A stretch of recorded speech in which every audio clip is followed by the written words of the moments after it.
తెలంగాణ భవన్లో బీఆర్ఎస్ విస్తృత స్థాయి సమావేశం జరిగింది. కేసీఆర్ అధ్యక్షతన 400 మంది కీలక నేతలను ఆహ్వానం పలికింది.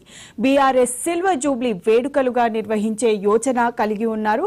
గ్రామ స్థాయి నుంచి రాష్ట్ర స్థాయి వరకు కమిటీలు ఏర్పాటు చేశారు. స్థానిక ఎన్నికలకు క్యాడర్ను సిద్ధం చేసేలా వ్యూహరచన చేయనున్నారు. ఈ నెల నెలాఖరులో భారీ బహిరంగ సభకు కేసీఆర్ ప్లాన్ చేస్తున్నారు.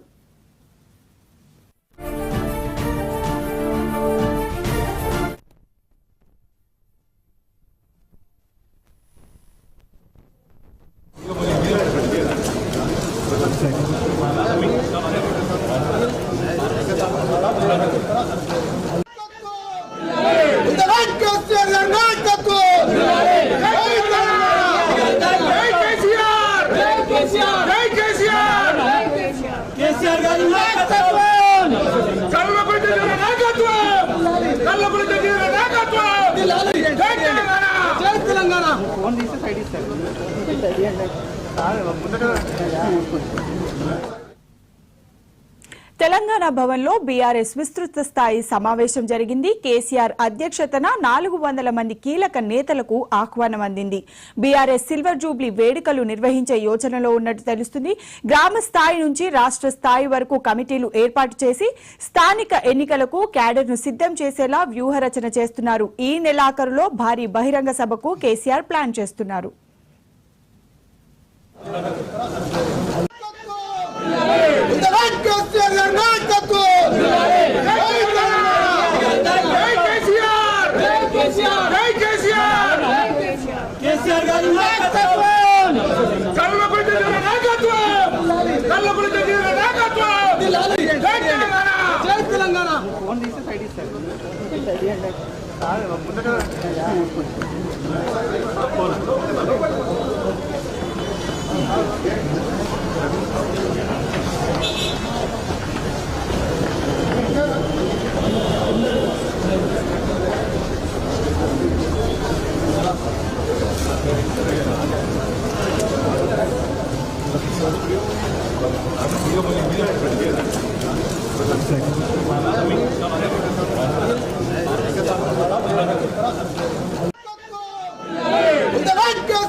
తెలంగాణ భవన్లో బీఆర్ఎస్ విస్తృత స్థాయి సమావేశం జరిగింది. కేసీఆర్ అధ్యక్షతన 400 మంది కీలక నేతలకు ఆహ్వానం అందింది. బీఆర్ఎస్ సిల్వర్ జూబ్లీ వేడుకలకు నిర్వహించే యోచనలో ఉంది. గ్రామ స్థాయి నుంచి రాష్ట్ర స్థాయి వరకు కమిటీలు ఏర్పాటు చేసి స్థానిక ఎన్నికలకు క్యాడర్ను సిద్ధం చేసేలా వ్యూహరచన చేస్తున్నారు. ఈ నెలాఖరులో భారీ బహిరంగ సభకు కేసీఆర్ ప్లాన్ చేస్తున్నారు.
రైట్ తెలంగాణ భవన్లో బీఆర్ఎస్ విస్తృత స్థాయి సమావేశం జరిగింది. కేసీఆర్ అధ్యక్షతన 400 మంది కీలక నేతలకు ఆహ్వానం అందింది.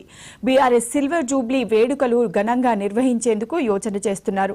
గ్రామ స్థాయి నుంచి రాష్ట్ర స్థాయి వరకు కమిటీలు ఏర్పాటు చేసి స్థానిక ఎన్నికలకు క్యాడర్ను సిద్ధం చేసేలా వ్యూహరచన చేస్తున్నారు.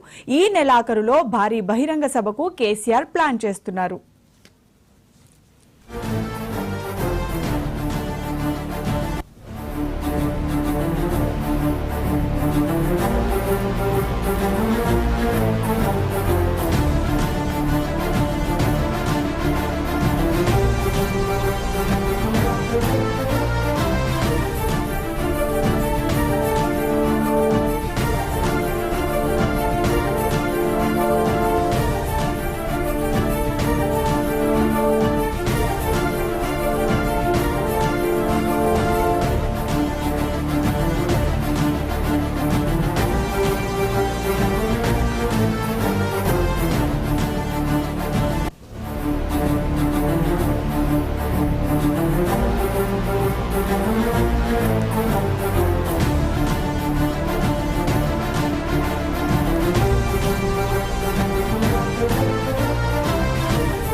తెలంగాణ భవన్లో బీఆర్ఎస్ విస్తృత స్థాయి సమావేశం జరిగింది. కేసీఆర్ అధ్యక్షతన 400 మంది కీలక నేతలకు ఆహ్వానం అందింది.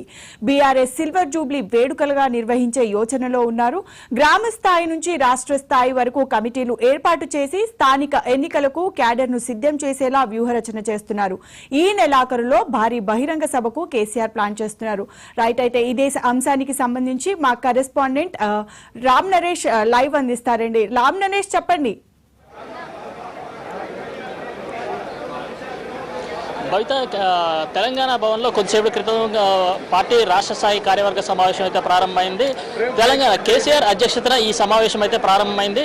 పార్టీకి సంబంధించి అంటే పార్టీ సభ్యత్వ నమోదు కార్యక్రమం, అదేవిధంగా పార్టీ నిర్మాణ కార్యక్రమాలకు సంబంధించి దిశానిర్దేశం చేయనున్నారు. అదేవిధంగా రానున్న స్థానిక సంస్థల ఎన్నికల్లో పార్టీ క్యాడర్ను సిద్ధం చేయాలనే దిశగా కేసీఆర్ ఈరోజు సూచనలు అయితే చేయనున్నారు. అదేవిధంగా ప్రభుత్వ వైఫల్యాలను ఎండగట్టేందుకు ప్రజాక్షేత్రంలోకి ఏ విధంగా వెళ్ళాలి ఏంటి అనే దానికి సంబంధించి కేసీఆర్ పార్టీ కార్యకర్తలకు అదేవిధంగా నేతలకు ముఖ్య నేతలకు దిశానిర్దేశం చేయనున్నారు. అదేవిధంగా ఏప్రిల్ 27వ తేదీన పార్టీ ఆవిర్భవించి దాదాపు 25 సంవత్సరాలు పూర్తవుతున్న సందర్భంగా సిల్వర్ జూబ్లీ వేడుకలకు సంబంధించేసి ఓ భారీ బహిరంగ సభ ఏర్పాటు చేయాలని చెప్పేసి నిర్ణయించారు. దీనికి సంబంధించి ఈ సమావేశంలో పార్టీ నేతలతో ఆయన చర్చించేసి ఒక డేట్ ఫిక్స్ చేసి ఒక సమావేశం భారీ బహిరంగ సభ ఏర్పాటు చేసేందుకైతే సమావేశంలో చర్చించే అవకాశం ఉంది. ప్రధానంగా ఏంటంటే పార్టీకి సంబంధించిన ఎమ్మెల్యేలు అదేవిధంగా ఎంపీలు మంత్రులు కానీ వీళ్ళంతా కూడా ఈ దాదాపు 450 మందికి పైగా ఈ సమావేశానికి అయితే హాజరై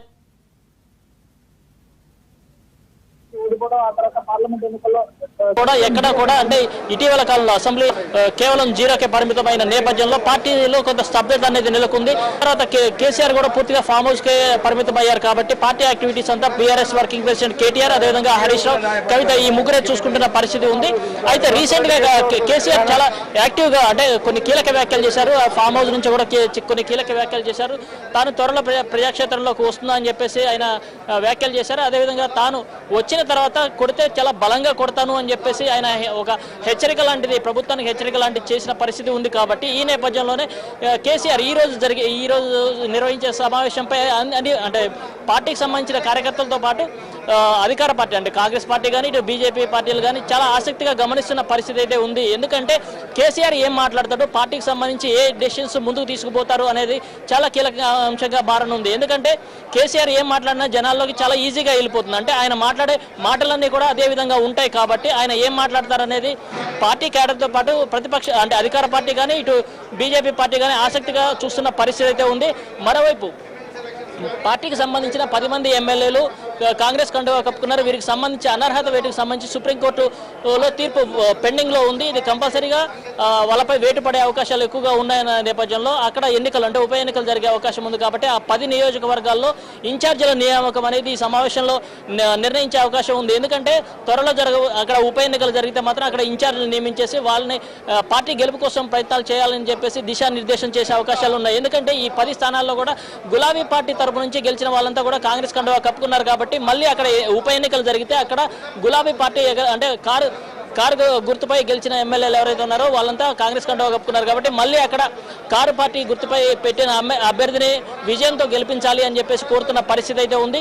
ఈ నేపథ్యంలో పార్టీకి సంబంధించిన క్యాడర్ అంతా కూడా ఎక్కడ చెదిరిపోకుండా అంటే రానున్న స్థానిక సంస్థలు చాలా కీలకంగా మారనున్నాయి. అందుకోసం అని చెప్పేసి ఆ ఎన్నికల్లో పార్టీ సత్తా చాటాలి. ఈ పార్టీ సత్తా చాటితే గ్రామ స్థాయి నుంచి అంటే పార్టీ అనేది డెవలప్ అవుతూ వస్తుంది. అంటే క్యాడర్ ఎక్కడ కూడా బయటికి పోకుండా ఉంటారు అని చెప్పేసి ఆలోచనతో ఈరోజు సమావేశంలో పార్టీకి సంబంధించి అన్ని వర్గాల వరకు అంటే కింద స్థాయి నుంచి పై స్థాయి వరకు లీడర్కి దిశానిర్దేశం చేస్తారు.